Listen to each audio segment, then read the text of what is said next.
Hi, എല്ലാവർക്കും K P ടേസ്റ്റിൻ്റെ മറ്റൊരു വീഡിയോയിലേക്ക് സ്വാഗതം. ഇന്ന് നമ്മൾ ഉണ്ടാക്കാൻ പോകുന്നത് പണ്ട് കാലങ്ങളിൽ ചായക്കടകളിൽ സ്ഥിര സാന്നിധ്യമായിരുന്ന പപ്പട വടയാണ്. വളരെ എളുപ്പത്തിൽ ഉണ്ടാക്കാൻ പറ്റിയതും രുചികരമായ ഒരു പലഹാരമാണിത്. അതിനുവേണ്ടി ഞാനിവിടെ കുറച്ച് വറുത്ത പച്ചരിപ്പൊടിയാണ് എടുത്തത്. അതിലേക്ക് കുറച്ച് ഇൻഗ്രീഡിയൻസ് ചേർക്കേണ്ടതുണ്ട്. നമുക്കിതിലേക്ക് ചെറിയ ജീരകം, എള്ള് വറുത്തത്, കുറച്ച് മല്ലിച്ചപ്പ് അരിഞ്ഞതും കൂടി ചേർത്ത് ശേഷം നമുക്കിതിലേക്ക് കുറച്ച് മുളക് പൊടി ഇടാം. മുളക് പൊടിയും ഗരം മസാലയും ചേർത്തതിന് ശേഷം കുറച്ച് വെള്ളവും ചേർത്ത് നമുക്കൊന്ന് ഇതൊന്ന് സെറ്റാക്കാം. അതിന് വെള്ളം ചേർക്കുമ്പോൾ നമ്മൾക്ക് കരുതേണ്ടതുണ്ട്, അധികം ലൂസാവാനോ ടൈറ്റാവാനോ പാടില്ല. ഈ പരുവത്തിലുള്ള ഒരു മസാലയാണ് നമുക്ക് ആവശ്യമുള്ളത്. നമുക്കിതിന് 10 മിനിറ്റോ 15 മിനിറ്റോ കലക്കി ഇങ്ങനെ വെച്ചിട്ട് നമുക്ക് റെസ്റ്റ് എടുക്കാൻ വെക്കേണ്ടതുണ്ട്. കാരണം ഇതിന് മസാലയൊക്കെ ഒന്ന് പിടിച്ചതിന് ശേഷം മാത്രം ചുട്ടാൽ മതിയാവും. 15 മിനിറ്റ് കഴിഞ്ഞതിന് ശേഷം നമുക്കിത് ചുട്ടെടുക്കാൻ ഒരുങ്ങാം. അതിനുവേണ്ടി ഒരു പാൻ അടുപ്പത്ത് വെച്ച് അതിലേക്ക് വെളിച്ചെണ്ണ ഒഴിച്ച് പപ്പടം നമുക്ക് പൊട്ടിച്ചെടുക്കാം. പപ്പടത്തിൻ്റെ മുകളിലുള്ള ഈ പൊടികളെല്ലാം നമുക്കൊന്ന് നീക്കിയെടുക്കാം.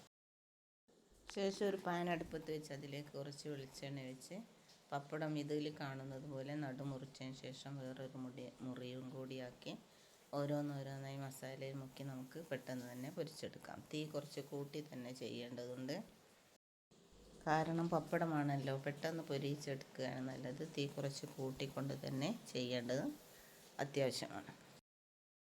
പപ്പടമല്ലേ എന്ന് കരുതി തള്ളിക്കളയേണ്ട ഒരു അടിപൊളി പലഹാരം തന്നെയാണിത്. നല്ല ടേസ്റ്റാണിത് കഴിക്കാൻ. എല്ലാവരും ഒന്ന് ഉണ്ടാക്കി നോക്കി ഫീഡ്ബാക്ക് അറിയിക്കണേ.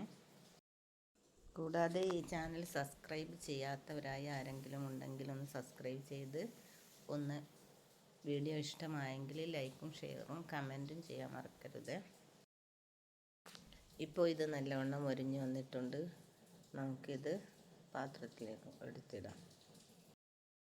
കുട്ടികളൊക്കെ സ്കൂൾ വിട്ട് വരുമ്പോൾ ഉണ്ടാക്കാൻ പറ്റിയൊരു എളുപ്പത്തിലുള്ളൊരു പലഹാരമാണിത്. നമുക്ക് കുറച്ച് മ്യൂസിക് കേട്ടാലോ?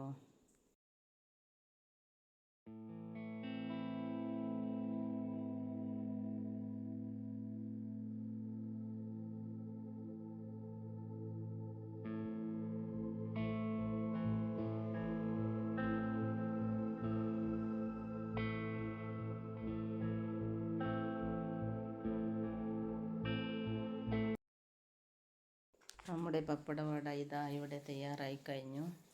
ഇത് കട്ടൻ ചായയുടെ കൂടെ കഴിക്കാൻ ബെസ്റ്റ് കോമ്പിനേഷനാണ്. എല്ലാവരും ട്രൈ ചെയ്തു. ഈ വീഡിയോ വൈൻഡപ്പ് ചെയ്യാൻ സമയമായി. Thank you for watching. Bye, see U.